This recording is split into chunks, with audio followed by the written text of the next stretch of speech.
Hello, my name is Amanda McLaughlin, and I'm a rising senior at Susquehanna University. The research I've been working on is precision 3D modeling. Recently, the physics department here at Susquehanna has been graced with 3 new 3D printers, those being 2 FDM or filament printers and 1 resin printer, all made by the company Anycubic. My hope was to take these new machines and gain a large understanding of them that I could teach others to use them as well. First, an understanding needs to be made of the difference between filament and resin printers. A filament printer is an extruder-based machine where material is melted down and pushed onto a plate and then layered to create a model.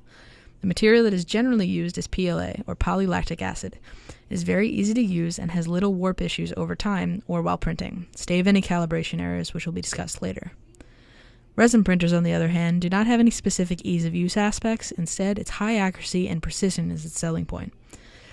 A resin printer can print on a scale of microns that a filament printer of the same quality would not match to. Now, to make a comprehensive guide, I have to start before the printing does. This led to modeling. Modeling is the creation of an object, in this case, digitally. I explored 3 different modeling systems. Tinkercad is great for beginners. It is a click and drag program with shapes to create a plethora of objects, but it lacks the specificity of everyday use. This led me to SketchUp, which has multiple draw and measure features to make much more intricate designs, but it still cannot master the most precise designs. This led me to AutoCAD, which can be specific in what can be made, but it lacks the ease that the previous programs did. So I see SketchUp as a middle ground for everyday 3D printing. Now that we have a model, there is one more step to make before going to the printer. This is slicing. Slicing programs take a 3D model and create instructions for the extruder to follow. I explored only 2 programs, one being Cura for the filament printer, and the other being Photon Workshop for the resin printers.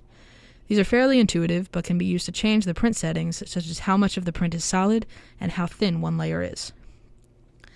Now, focusing on the printer system itself. When first setting up a printer, it must be calibrated.